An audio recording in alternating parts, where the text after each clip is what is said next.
It's Big Board Sports with Roger Wyland on 104.5 The Team. Tyler Dunne, who covered the Bills for many, many years, now covering the entire NFL for the Bleacher Report, joins us here on Big Board Sports in Albany. Tyler, Roger Wyland, good morning. Hey, good to be here, Roger. How's everything going on your end? We're doing well. We're doing well. I mean, NFL season, you can't go wrong, right? If you don't have a lead story on any given day, and there weren't a lot of games played last night outside of the NHL, we always are. You lead NFL, you're good, especially this time of the year. And there's always something with this team here in Buffalo too. You know, right when you think things are about to collapse and crumble, and you're thinking of 2017. Hey, they win 3 in a row, and everything's back on track. Yeah. Well, let me start there. Are you bought in? I mean, do you think that the Bills are going to be able to sustain this? Are they on to something here after they've won 3 in a row after dropping the first 2, and we're ready to fire Rex Ryan? Boy, still pretty cautiously optimistic with this team. I mean, look, they took care of the quarterback that you have to take care of, and now they got to do it again here against Colin Kaepernick, a failed quarterback, really. He was beaten out by Blaine Gabbert. That's pathetic, considering where he was, just ripping through defenses at will. And then they had to take care of Ryan Tannehill. I mean, these are 2 guys that Rex Ryan should confuse, pressure, disrupt in every way imaginable. If they do that, they're 5-2. You've got New England, you've got Seattle, and even if you lost those 2 games, you're 5-4, and you're just right in the thick of the playoff race either way. So these are huge weeks. I mean, these are games that the Bills absolutely just have to take care of, put away, and move on if they're really going to contend and be different this year. And I guess the big headline is going to be Kaepernick, and could he be a spark for the 49ers, and how difficult is it going to be for this Bills defense to prepare for Kaepernick this week? It's definitely going to be tough because we haven't seen Colin Kaepernick operate in Chip Kelly's offense. It was Greg Roman's offense before, then Jim Tom Sewell. That was a disaster in San Fran. But, this is an offense that was incredibly effective at Oregon, that they want to ramp it up to 50, 60, 70 plays a game, and they think that Kaepernick now physically is able to do that, after his off-season surgeries and all that. But at the same time, we just haven't seen Chip Kelly's offense work there in San Francisco, that they can't stay on the field. Their defense is getting worn out. It's been the exact opposite effect. So I just don't know. At the end of the day, I don't care what kind of offense you're running. You just need talent. When I was out there in San Francisco a couple weeks ago for a story, standing in that locker room, you kind of look around and you're wondering, where's the firepower? I mean, Torrey Smith is okay. Carlos Hyde is a decent back, but they really don't have much at all on offense to work with. Tyler, Zach By joining Roger in studio this morning. I've been a Bills fan my whole life, and this is one of those games where Buffalo seemingly always lets you down. The 3 weeks in a row, they've beaten opponents that they've been a dog in every game, and they've won by double digits. But this is a game at home that you're expected to win. You're over a touchdown favorite, and it feels like a classic letdown game. Tell me why this will not happen this week for the Bills. I wish I could reassure you that everything is going to be okay, but, being a Western New Yorker myself, you're right. This is the kind of game that they lose. Right after they just knocked out the league MVP and Aaron Rodgers and took care of Green Bay at home, but they went out there to Oakland and lost. So I guess the reassurance you could have is that Rob Ryan has seemed to be the exact coach that this defense needed.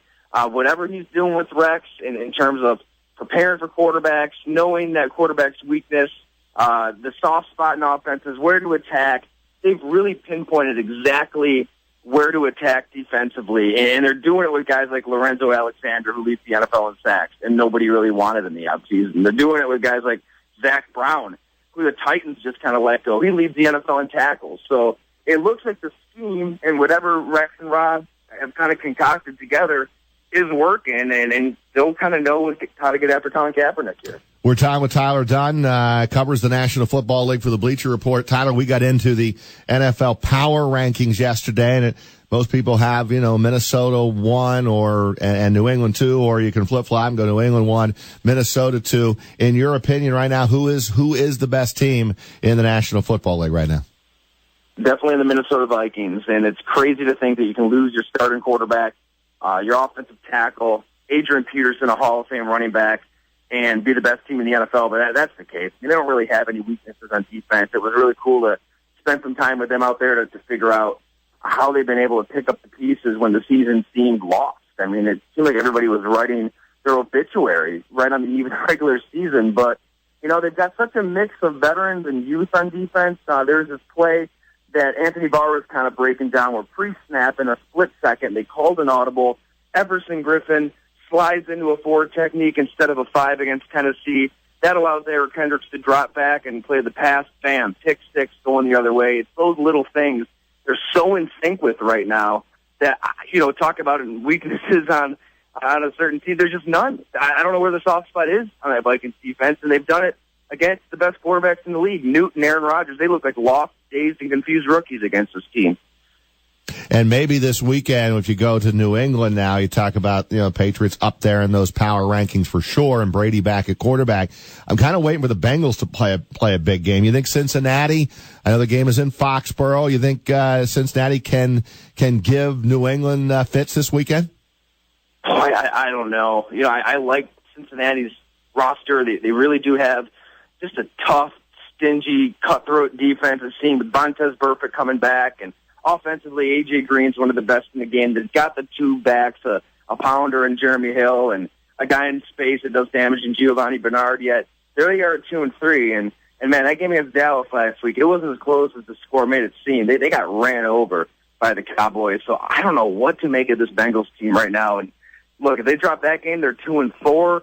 It's going to be really tough in the AFC to make up that ground. So there'll definitely be urgency there.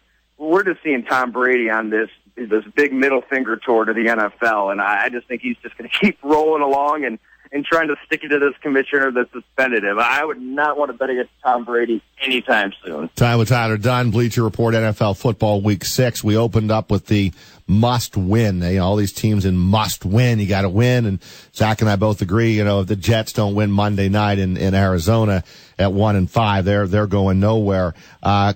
Conflicting answers in the Giants locker room from Victor Cruz and Odell Beckham Jr. about whether this week against the Ravens is a must win for the Giants. Tyler, they've won the first 2 weeks and now they've dropped 3 in a row. Is this a must win at home for the Giants sitting at 2-3 right now? Boy, it could be at 2-3 in that division. I mean, the Eagles are for real. I know they lost last week. The Cowboys, they're rolling along, and who knows? Maybe they do go with Tony Romo, and he makes them even better at some point. The Redskins are the Redskins. Yeah, I think you can call it a must-win for the Giants, and it's too bad. I mean, this is just a franchise that just seems so stale, kind of stuck in its ways offensively. I know Eli Manning had a couple Super Bowl runs, but really outside of that, what have the Giants done? And to promote from within with Ben McAdoo, you didn't really change anything. And the route concepts, the plays that they run, it just seems just so predictable. It was really hard to watch that Packers game where, the Packers weren't great themselves offensively, and McAdoo came from that Mike McCarthy offense. It was just very, very simplistic. I don't know if that's something that you can just change and tweak and all of a sudden make a whole lot better in the middle of the season. Well, it all starts tonight as we get rolling with Week 6, and looks like, at least on paper tonight, might not be a bad matchup, Tyler, with Denver at San Diego. Absolutely. I like that one a lot. I mean, the Chargers, they're losing everybody to torn ACLs and just blowing these games in the fourth quarter. They could be right there in the thick of the playoff hunt, really, or to win the division if they just finish games. But you know what? It's going to be interesting. I mean, if they can go out there, beat Denver, that they get their season back on track. I like the Chargers a lot, but maybe that's just because I got a bunch of them on my fantasy team. This is an offense that could score with anybody. Just a shame they can't close the game. I mean, that's the difference between coaches keeping their jobs and getting fired. I mean, Mike McCoy, if he finishes those games, he's not worried about his job security. Instead, he could get canned, who knows, week-to-week basis here. Tyler, always a pleasure for a few minutes. Looking forward to tonight and the weekend coming up. I'm sure we'll be back in touch. Tyler Dunne, Bleacher Report. We go around the NFL. Thank you, Tyler. Hey, anytime. Thanks for having me on.